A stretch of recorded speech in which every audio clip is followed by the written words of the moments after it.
Welcome to the flowerschool.com video library. I'm Leanne Kessler, Director of the Floral Design Institute, and here today I want to share with you floral crowns. You know they're hot, you know they're trending. My phone rings and my email dings with, Leanne, how do I create a floral crown? Well, today I want to share with you the simplest, easiest floral crown technique ever. You're going to love it. It's fast, easy, and absolutely gorgeous.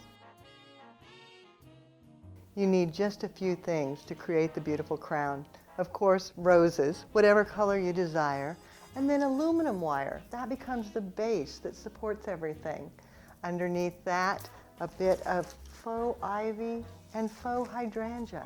That gives you a substantial base to support the roses. Then to put it all together, a bit of ribbon and two types of glue. You need hot glue with the glue gun, and then also cold glue, the Oasis Floral Adhesive. First step is the aluminum wire, 24 to 36 inches, depending on how thick you want it, and then bind it around, coiling it, just a tube. What you're wanting to do is create a nice armature to work onto, and you squish it together. Keep wrapping, sliding it down.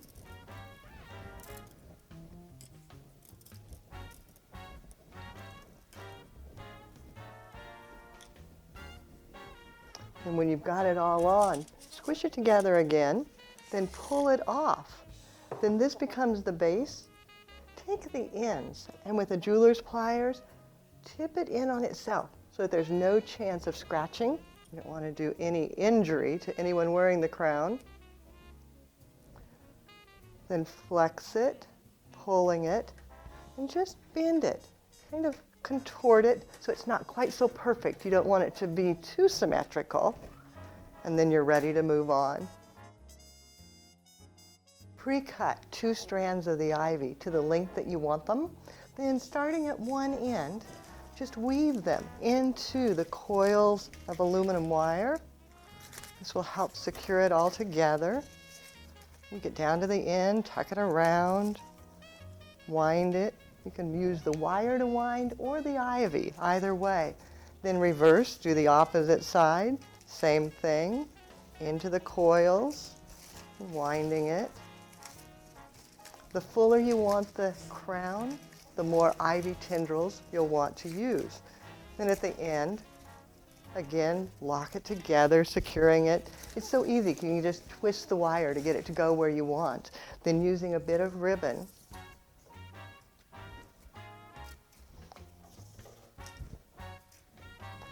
tie these on to the end. And this is what you'll use for securing it together when you place it around the head. Now you want to fill in the base with a bit of the faux hydrangea. And I just pull it completely off. Want nothing but the florets. Don't need the wire. You can use the leaves if you like. I'm not going to because I like my ivy. Then using the hot glue gun, just a bit of glue. Doesn't take very much. And then set it right down in.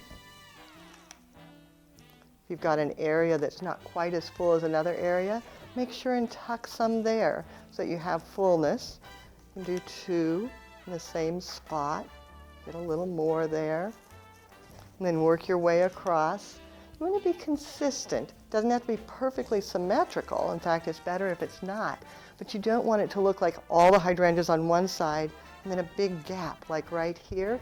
You want to keep it filled in equally from end to end. The beauty of this crown technique is you can do all of this work far in advance and have it ready, so you're not having to rush at the very last minute.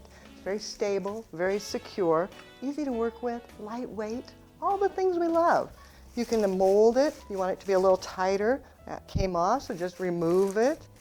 Then go back and tuck in your roses. Just cut them completely off. You want just the rose and sepals, no stem.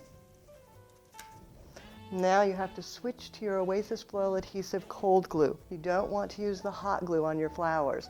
That would just not be a good thing. It wouldn't hold them well. Put glue on the petals. So I'm going all the way around the sides because the roses are heavy, so you want to make sure they're going to be secure. Then also on the stem and a little bit of the sepals.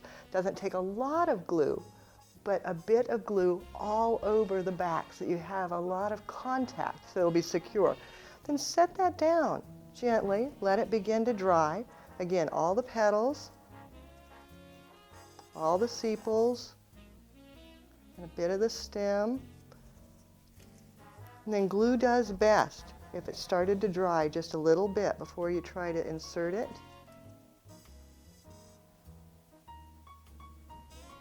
Now I'm going to go back to my very first one, blow on it, get a little drier. Then, to make it be super secure, glue sticks to glue. So open and separate where you want to tuck it, set it in, then pull it back out. Now you have a little bit of glue there, then put it back in, and it will bond more securely. So it's that kind of double dipping. Second rose. Find the little spot, tuck it in, pull it out, glue in place, tuck it back in, and just keep repeating that until you get all your roses in place from end to end. To ensure the roses stay beautiful for as long as possible, be sure to saturate it with the Crowning Glory. Spray all the roses so it's nice and wet, then package it up, let it dry, and set it in the flower cooler. And it can last for a day or two in the cooler. Then when you bring it out, it's ready to tie on. Now, if you've got questions on how I did this, give me a call. You can reach me at 503-223-8089. You can see it's stable, looks beautiful on the back, easy to work with. If you need more inspiration, you can find it on the website, and you can also reach me there at flowerschool.com. And of course, as you create your own design, I'd love to see a picture of it. Send it to me at my personal email. It's Leanne, Leanne, at floraldesigninstitute.com. Now it's your turn. Create a floral crown and do something you love.